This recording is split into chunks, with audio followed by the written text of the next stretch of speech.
Hi Leo, this is your tarot reading for the month of August 2025.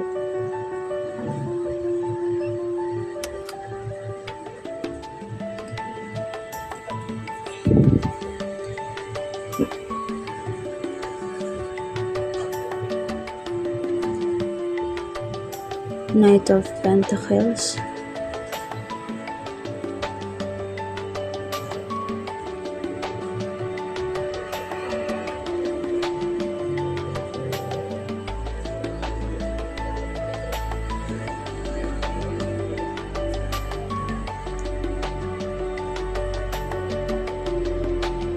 King of Cups,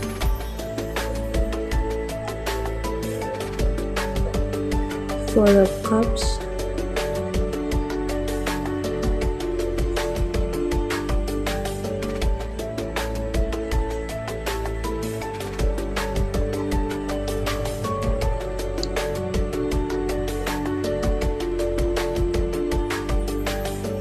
Nine of Wands, Two of Swords.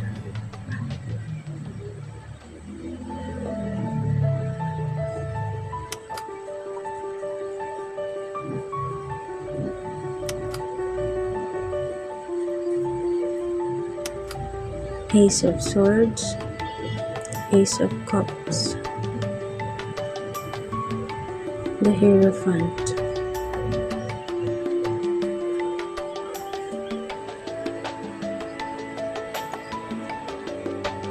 King of Cups. Ang card na ito ay madalas na lumalabas kapag kailangan mong gamitin ang iyong sariling emosyonal na kagalingan at mahanap ang balanse sa iyong sarili. Pinapalakas ka nitong maging maunawain, mabait at pasensyoso. Habang nakikipag-ugnayan sa iba lalo na sa mga panahon ng alitan at tensyon. Gabay na mensahe ang Four of Cups. Pinapayuhan ka nitong suriin ang iyong tunay na pangangailangan at mga pangarap bago gumawa ng anumang mahalagang desisyon o pangako. Ang Nine of Wands ay nagsasabing malayo na ang iyong narating at mayroon kang lakas at determinasyon upang ipagpatuloy ang mga bagay hanggang dulo.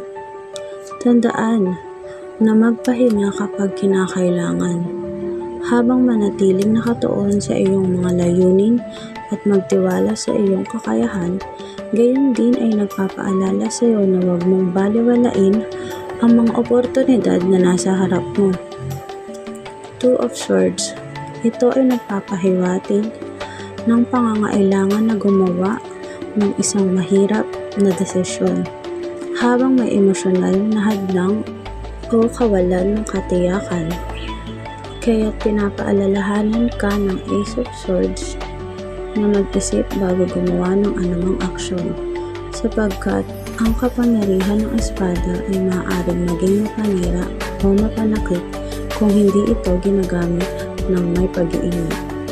Makakatulong sa iyo ang card ng Hierophant na nagpapahiwatig na ngayon ang tamang panahon upang suriin ang iyong espiritual na panig at palalimin ang iyong koneksyon sa mga banal na pwersa.